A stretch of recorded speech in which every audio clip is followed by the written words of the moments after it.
I think one of the questions I had, Matthew, was, I think you mentioned it, I'm not sure, but the agreements at Potsdam and Yalta among the powers where Germany would not be divided, and that they would have one currency. Yes, they say that it should be one economic unit, that it should be one government, that obviously the German people should decide in the future of the kind of political system. And the Soviet Union in particular, in fact the agreement as a whole has the kind of character to it that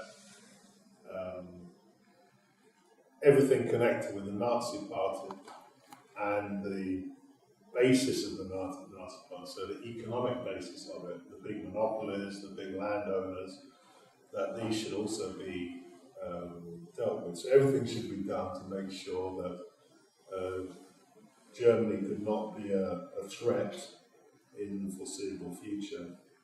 But not that the German people should be attacked or that Germany should be divided in any way. And so it was as I said, it was the three Western powers who broke these agreements and did everything to not only to divide Germany but to militarise it, to remilitarise it, and eventually to bring it into NATO. And certainly in this period of the 1940s, it was the Soviet Union that did its best to maintain the unity of the country, to say that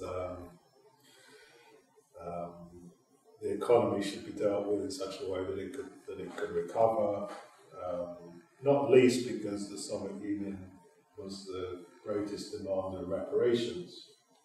The other thing which the three Western powers weren't concerned about was the question of reparations either. The Soviet Union said no, the economy must develop in order that not only the people of Germany can benefit, but reparations can be paid and so on.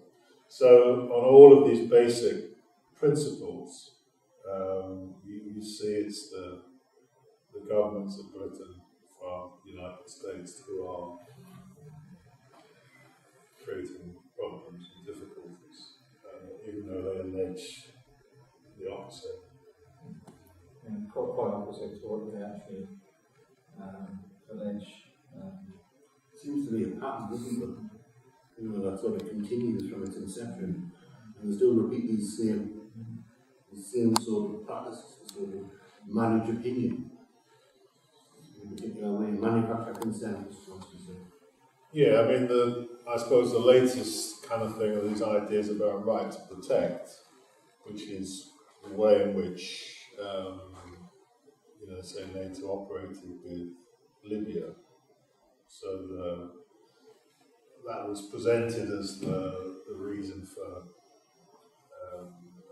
intervention in Libya, which is probably one of the most recent interventions in NATO. And even that right to protect is a dubious legality, if it has any legality at all. But even if it has any legality, it's questionable who, if anyone, NATO was protecting by bombing. How do you protect people by bombing the country? And if you look at the consequences, which is complete chaos, anarchy, civil war, all kinds of sinister forces now at large in Libya, the whole of North Africa in turmoil, who has been protected? It's quite the opposite. And in fact, you could say that the military intervention there has led to even more military intervention, because now the whole of the Maghreb, countries like Mali are now occupied by troops from not only from France, from Britain and other countries. There's more instability. So again, whatever is said is actually the opposite. appears to be the consequence. Just wrapping up on that point there about Libya, really, it's interesting because the Libyan offensive intervention was heavily pushed by France, if I remember correctly. Well, it was pushed by all three, by Britain as well. But it did mark France's re-entry into NATO because it left in 1966.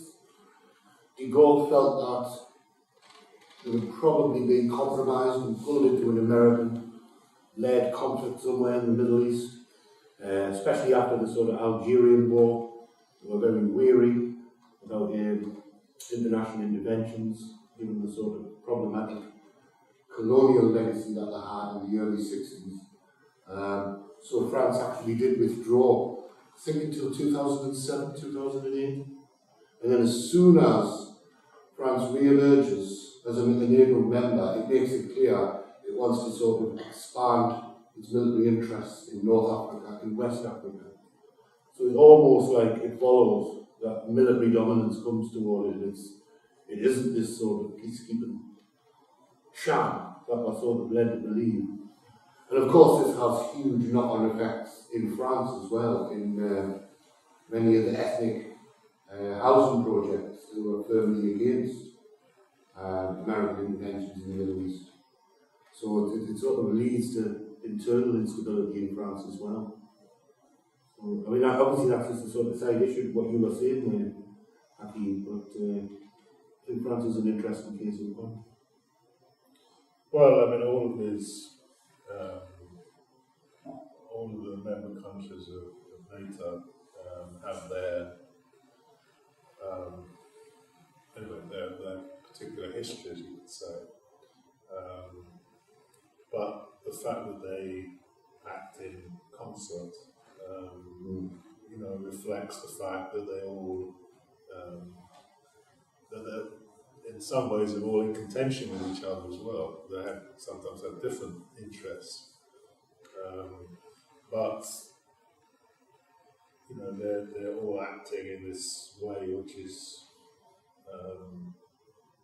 it's against the interests of people in general. It creates chaos everywhere. They claim that they're intervening for whatever, so to protect people or for peaceful purposes, but the opposite is the case. Sorry, question?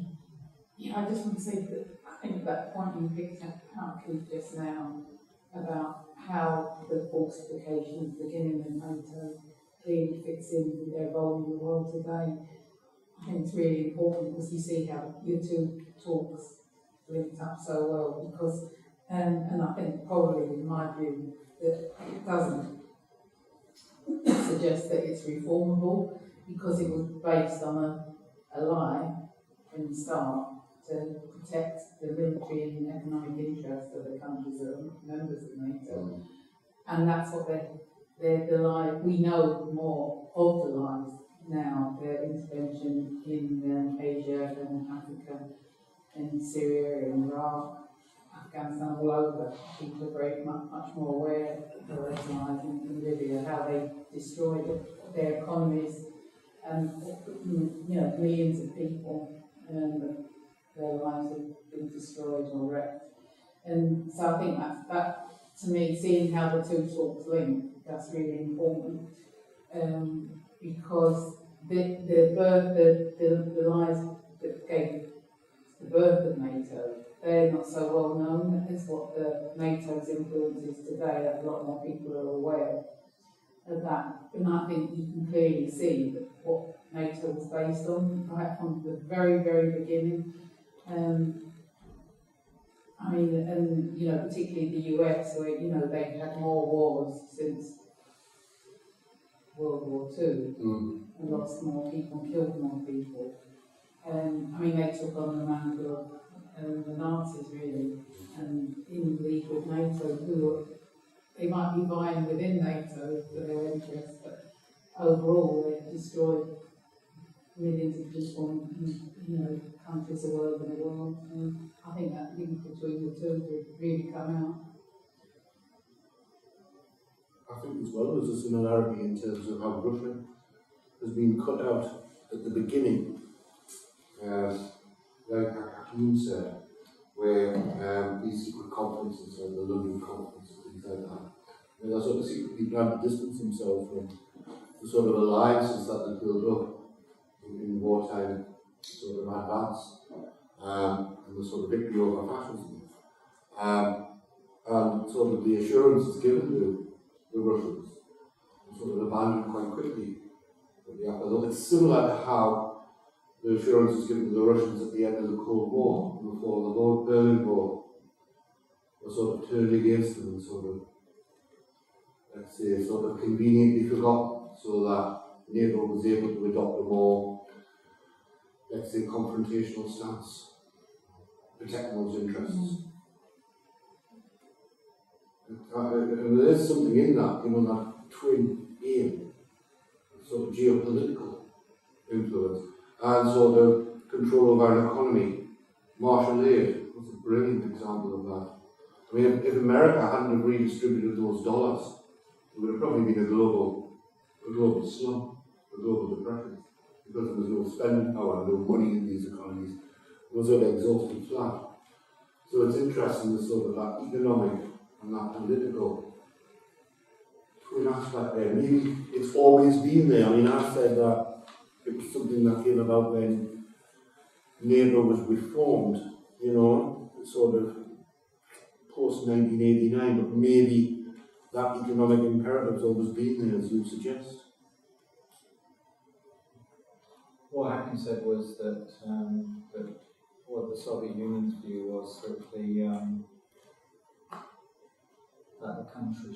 economies should be built on building up their resources rather than simply pouring in capital from outside, which was controlled by foreign companies and foreign.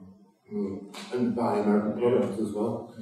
Yeah, I mean, people differ now as to what was the economic effect of martial aid, because I can't remember how many billion was poured in, but what was the consequence of it? So, was it in any way beneficial to the economies in Europe? Anyway, so that's another question. But certainly it allowed the US domination of the economies in Europe, which is one of its main aims. And it was also kind of dangled as a kind of carrot to, you can say some interest within Eastern Europe. At that time, of course, we're talking about 2 years after the war, so the people's democracies which emerged in countries of Eastern Europe were very, very early stages of development. And, contrary to what was said at the time, that they were kind of police states dominated by the Soviet Union. They were very far from being either. They were just countries which were emerging from war and so on, where lots of different people were in alliance in the governments and so on. So martial aid was dangled, and I know that in some countries like Czechoslovakia there was actually some interest among some sections, even of people in the government, that they should accept this martial aid and so on.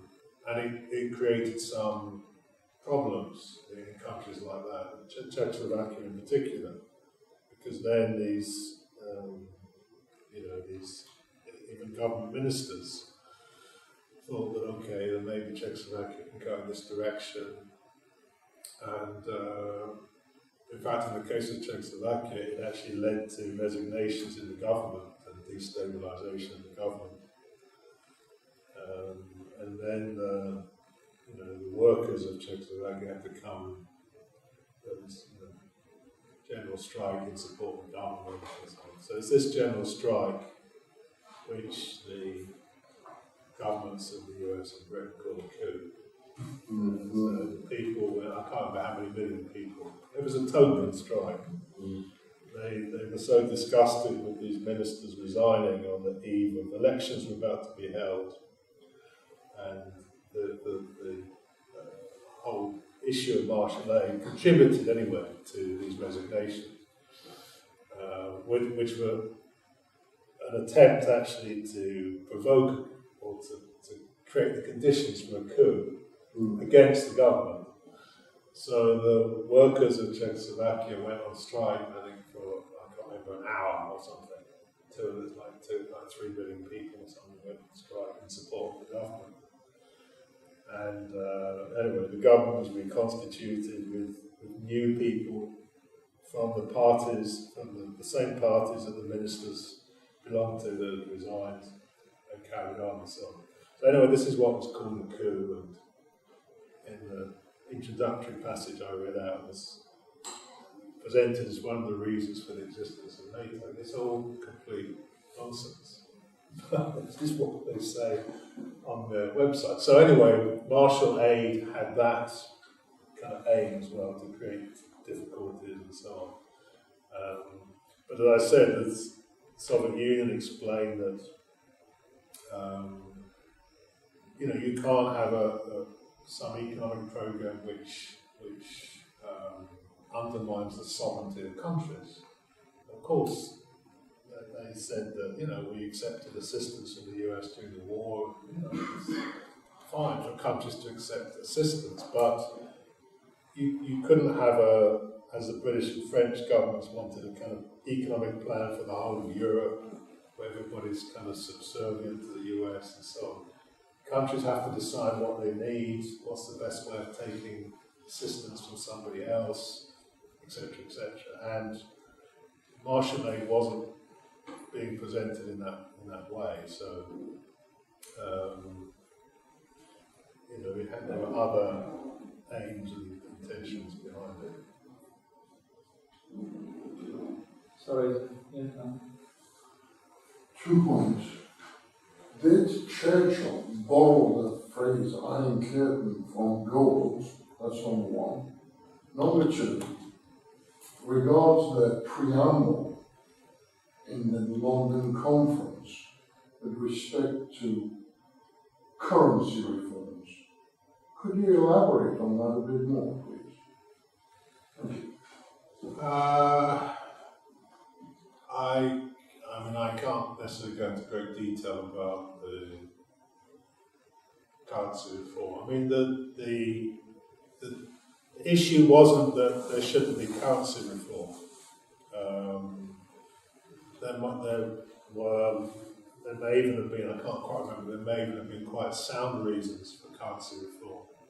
But the point is that the provisions of the Potsdam and Yalta conferences, as well as common sense, dictates that you can't have currency reform in half a country, or you can't have currency reform only in Newcastle, or currency reform everywhere except Newcastle. It doesn't make any sense, because it's going to create havoc. So this is essentially what the three powers did. They organised this conference with the Benelux countries, who had no business in Germany, as it were. They weren't under the provisions of Yalta and Potsdam. It was the 4 powers who should have decided. So 3 of those 4 powers decided, we're going to do it on our own. We're not going to inform the Soviet Union, and then we're going to start developing a West Germany. We're going to consider what its constitution should be. These are matters for the German people to decide. So that's really what the London Conference was about. And then directly afterwards, the Western powers, who had already amalgamated their 3 zones, which again was contrary to the conditions of the Yalta and Potsdam declarations, that there were these 4 zones, they needed to, anyway. So they'd already done all of these things. So it created a problem.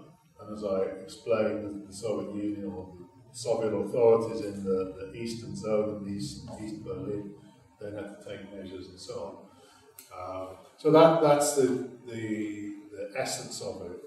It's creating problems and breaching previous agreements that was undertaken. I can't remember what was the other question about? Sorry, I forgot. Did he Go. did Churchill? I don't know.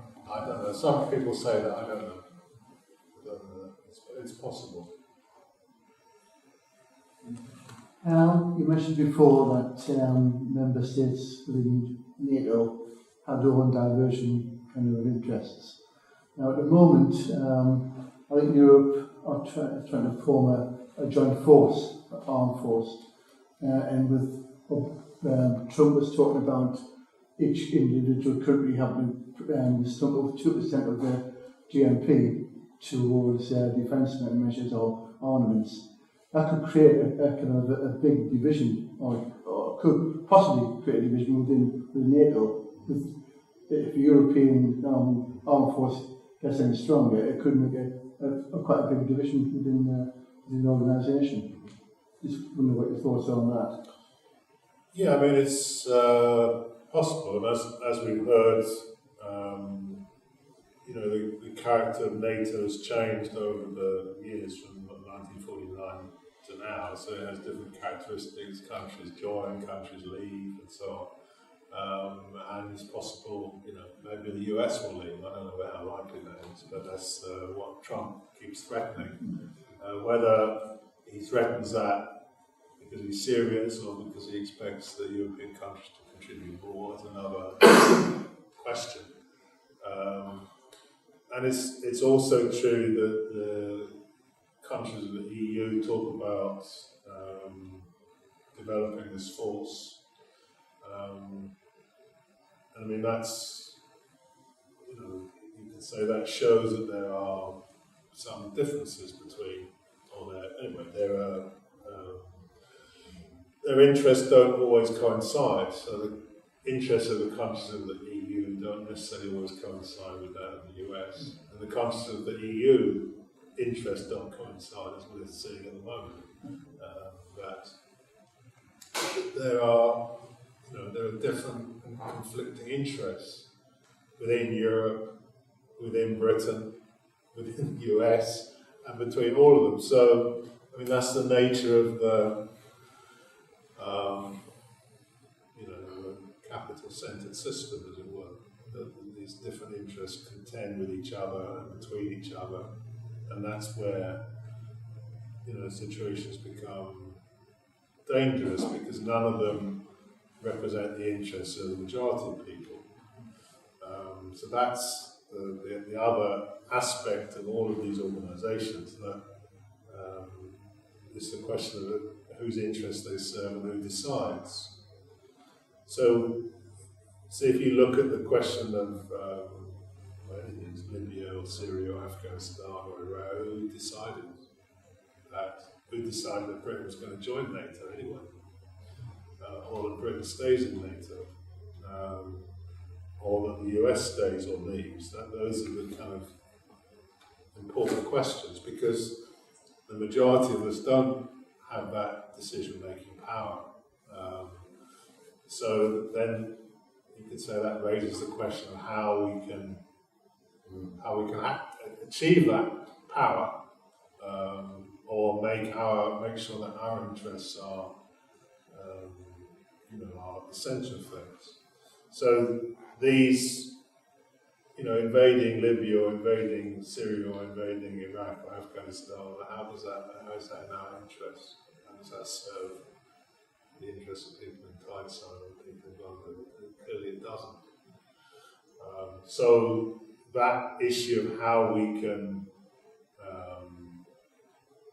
assume that power or empower ourselves on all of these questions, that's extremely important. And what steps do we have to take? Because it's interesting that all of these, going back to Bevan's speech, they all talk about democracy. But if you understand democracy as government of the people, by the people, for the people, then there isn't much of that around. And how to actually achieve that so that such organisations can't be formed, can't act in the way that they act in Europe or in the world, that's a very kind of crucial question. mean, the last time we met, we talking about World War, and that threat not only of these local wars or these interventions that we're talking about in regard to NATO, but that they might escalate to something else. In contention with Russia, contention with China, or between that. As long as such organisations exist, and the current decision makers exist, and the economic and political systems which give rise to them exist, then that's a constant threat. So I think to discuss how to change that situation, so that those who are in favour of peace, of anti-war actions, anti-war policies, anti-war governments can be the decision makers. That's a big question that we need to consider. Just on your last point there, very briefly, one of the characteristics of international organisations is they are inherently undemocratic. Usually you find that you're never able to gain consensus, and some compromise is usually arrived at, because there is never an overall consensus within these international organisations. And of course, as well as that, they do bypass the democracies of the nation states that take part in them. So we are not going to be accessed, through Parliament. It's a way of bypassing the parliaments of national governments.